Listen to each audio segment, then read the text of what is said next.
বলেছেন, নাইকো মাতা নাইকো পিতা রে, নাইকো জোরের ভাই। আসলে আমরা যারা এই পৃথিবীতে বাবা মা ভাই বোন আত্মীয় স্বজন কাছের মানুষ মুর্শিদ দয়াল হারিয়েছি, তারাই শুধু জানি যে হারানোর কি যন্ত্রণা। যারা না হারিয়েছি তারা কখনোই বুঝবে না যে আসলে হারানোর কি জ্বালা।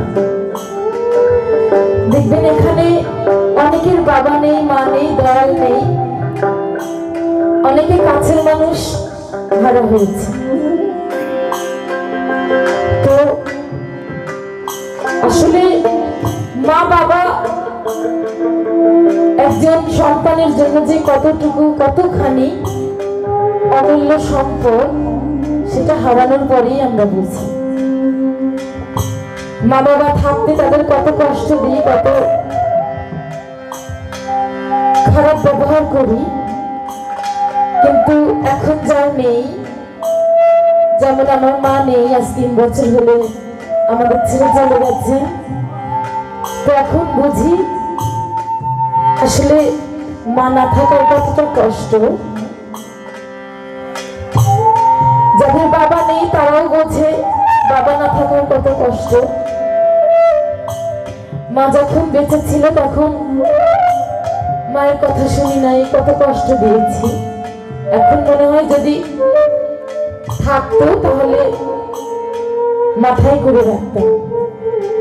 আমরা অনেক সন্তানরা আছি মা বাবাকে ভাগাভাগি করি, আজকে এই ছেলের কাছে খাবে, কালকে এই ছেলের কাছে খাবে, কিন্তু মা বাবা কখনোই আমাদের ভাগাভাগি করে নাই। এক মুঠো খাবার কেউ যদি দিয়েছে, তাহলে যদি 5টা সন্তান থাকে তাহলে সবার জন্য রেখেছে, সবাইকে ভাগ করে দিয়েছে। কিন্তু মা বাবাকে আমরা সন্তানরা ভাগাভাগি করি। আমি বলবো এই জিনিস যাদের আছে, মা বাবা মুর্শিদ যাদের আছে, তারা তাদের অনেক যত্নে আগলে রাখবেন। কারণ তাদের যখন বয়স হয়ে যায় তারা শিশু হয়ে যায় আমাদের মধ্যে। আমরা যখন ছোট ছিলাম তখন তারা আমাদের অনেক কষ্টে মানুষ করেছে।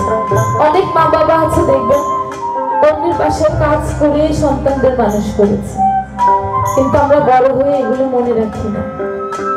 তাই তারা যখন বয়স হয়ে যায় তখন তারা অনেক ছোট হয়ে যায়, শিশু বাচ্চার মতো হয়ে যায় তাদের।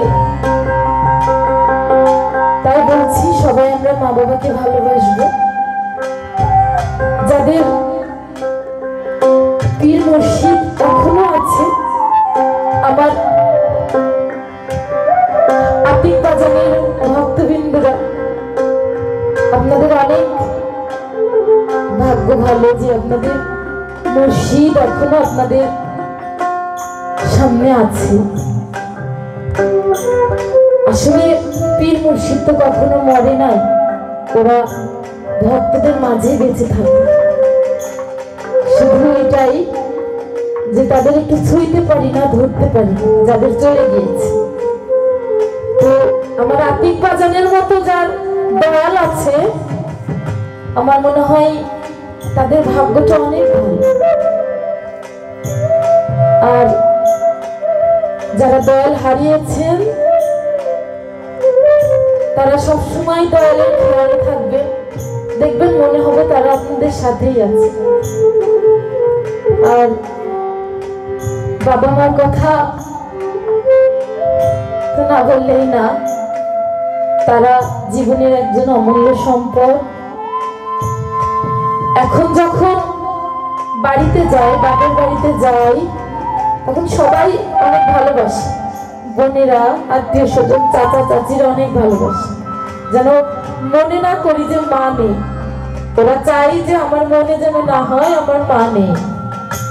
তারপরেও কোনো এক জায়গায় ফাঁকা লাগে, বাড়ির মধ্যে দাঁড়াইতে পারি না, ওই চাচার বাড়ি আরেক চাচার বাড়ি ঘুরে চলে আসি, বাড়ির মধ্যে ঢুকতে পারি না। কারণ সেই যার জন্য যাওয়া সেই জিনিসটাই নেই আমাদের।